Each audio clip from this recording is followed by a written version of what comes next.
और बड़ी खबर इस बीच आपको बता दें, एक बार फिर पॉल्यूशन को लेकर ये बड़ी खबर। दिल्ली में वायु गुणवत्ता गंभीर श्रेणी में दर्ज की गई है। आनंद विहार में AQI 379 दर्ज किया गया है, आरके पुरम में 363, रोहिणी में 390। तो दिल्ली में वायु गुणवत्ता यानी एयर क्वालिटी इंडेक्स एक बार फिर गंभीर श्रेणी में दर्ज किया जा रहा है। और देखिए वो तमाम आंकड़े भी हम आपको दिखा रहे हैं कि किस तरह से लगभग 400 पहुंच चुका है air quality index. Anand Vihar में 379 ये एयर क्वालिटी इंडेक्स यानी AQI दर्ज किया गया। ITO पर यही AQI 378 दर्ज किया गया है,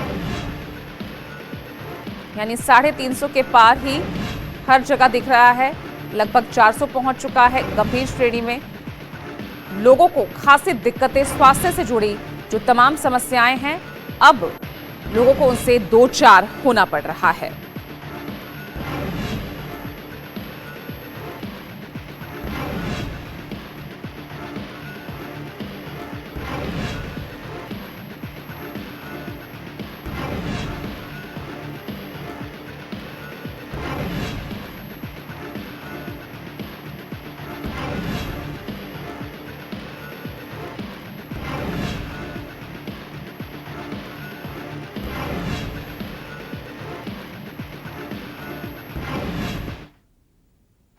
और चलिए अब आगे बढ़ रहे हैं। योगी सरकार के निर्देश पर धार्मिक स्थलों पर लगे लाउडस्पीकर की जांच शुरू हो गई है।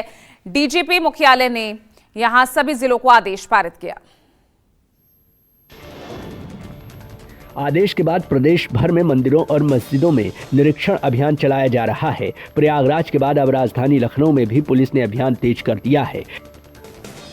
कई थानों के क्षेत्रों में धार्मिक स्थलों से लाउडस्पीकर और स्पीकर बॉक्स हटाए गए हैं। अधिकारियों ने स्पष्ट किया है कि सिर्फ मानक के अनुरूप लाउडस्पीकर ही लगाए जा सकते हैं। तेज आवाज में प्रसारण करने वालों पर कार्रवाई की जाएगी। प्रशासन का कहना है कि यह अभियान धार्मिक सद्भाव और शांति बनाए रखने के लिए है। बिहार विधानसभा चुनाव के आखिरी दिन प्रचार का दौर थम गया है और इस दौरान उप मुख्यमंत्री सम्राट चौधरी ने दमदाहा में जनसभा को संबोधित करते हुए पार्टी की जीत का दावा किया। सम्राट चौधरी ने कहा है कि पहले चरण के मतदान में 10% की बढ़ोतरी भाजपा के पक्ष में गई है।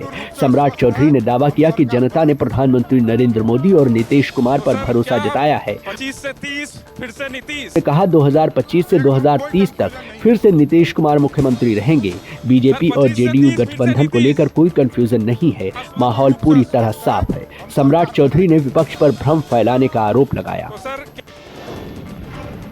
महागठबंधन के मुख्यमंत्री पद के उम्मीदवार तेजस्वी यादव ने कहा कि 6 तारीख को हुए चुनाव में महागठबंधन को भारी बढ़त मिली है। तेजस्वी ने दावा किया कि 11 तारीख को भी जनता का पूरा समर्थन उन्हें मिलेगा और 14 तारीख को रोजगार, नौकरी और कलम वाली सरकार बनेगी।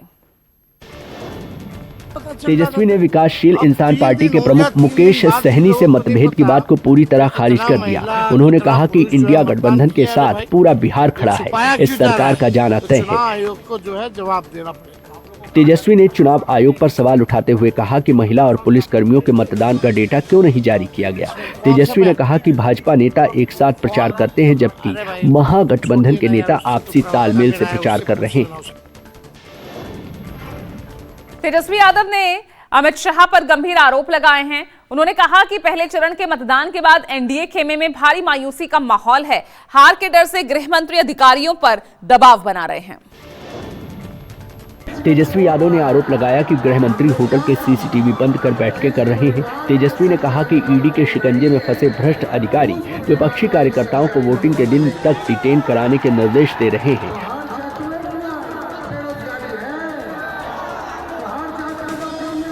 उन्होंने दावा किया कि कई अधिकारी इन कॉल्स के स्क्रीनशॉट भेजकर स्थिति की जानकारी दे रहे हैं। तेजस्वी ने बिहार के ईमानदार अधिकारियों से संविधान के अनुरूप काम करने की अपील की। मेरठ पहुंचे सपा के कद्दावर नेता और पूर्व कैबिनेट मंत्री आजम खान का दर्द एक बार फिर छलक पड़ा। किठौर में एक शादी समारोह में शामिल होने पहुंचे आजम ने कहा, सालों से खुशियों से महरूम हूं, पुलिस से बचते बचाते अब यहां खुशियों में शरीक होने आया हूं। आजम खान ने कहा कि पुलिस उनके पीछे डुगडुगी और नगाड़ा बजाती फिरती है। जेल के दिनों को याद करते हुए बोले, जब बेल हो रही थी तभी नया मुकदमा दर्ज कर मुझे जेल में रोका गया। आजम ने बताया कि सुप्रीम कोर्ट ने इस पर नाराजगी जताते हुए उन्हें विशेष कानून के तहत जमानत दी थी। उन्होंने आर्थिक तंगी की बात करते हुए कहा, घर और प्लॉट बेचने की कोशिश की, कोई खरीदार नहीं मिला, इसलिए बिहार जाकर सुरक्षा का खर्च वहन नहीं कर सकता। और चलिए अब आगे बढ़ रहे हैं चंडीगढ़ से अगली खबर, जहां पंजाब यूनिवर्सिटी में आज सीनेट चुनावों को लेकर एक बड़ा विरोध प्रदर्शन होगा। किसान संगठन, छात्र और राजनीतिक दलों ने यूनिवर्सिटी के विभिन्न गेट्स पर धरना देने का ऐलान किया है। बीजेपी को छोड़ सभी प्रमुख राजनीतिक दल इस प्रदर्शन में शामिल होंगे। संभावित तनाव को देखते हुए यूनिवर्सिटी में बाहरी लोगों की एंट्री पर रोक लगा दी गई है। पुलिस ने किसी भी बाहरी व्यक्ति को कैंपस में प्रवेश न करने की सख्त हिदायत दी है। इसी बीच छात्रों द्वारा लगाए जाने वाले साउंड सिस्टम को पुलिस ने अंदर नहीं जाने दिया। इसको लेकर पुलिस और छात्रों के बीच कहासुनी भी हुई। पंजाब यूनिवर्सिटी चंडीगढ़ में होने वाले धरना प्रदर्शन को लेकर माहौल तनावपूर्ण हो गया है। यूनिवर्सिटी के गेट बंद किए जाने पर छात्रों ने विरोध तेज कर दिया है। छात्र यूनिवर्सिटी प्रशासन पर मनमानी का आरोप लगाते हुए प्रदर्शन कर रहे हैं। भारी संख्या में चंडीगढ़ पुलिस फोर्स कैंपस के बाहर तैनात की गई है।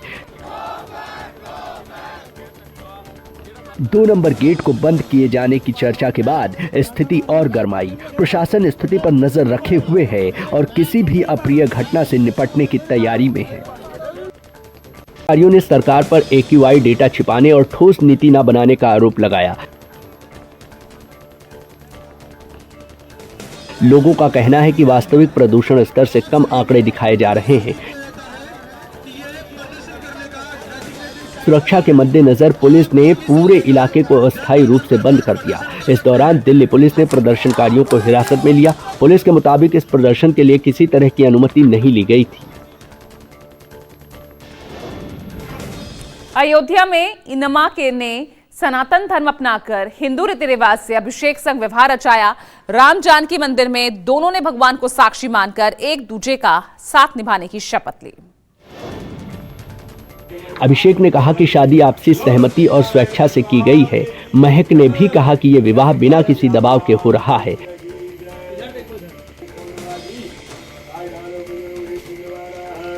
महंत संत दास उर्फ राजेश सिंह ने कहा कि अभिषेक लंबे समय से उनसे संपर्क में था और विवाह की बात कर रहा था। धार्मिक रीति से संपन्न इस विवाह में स्थानीय लोग भी मौजूद रहे। मेडिकल रिपोर्ट के अनुसार दोनों बालिग हैं और कानूनी रूप से विवाह का अधिकार रखते हैं।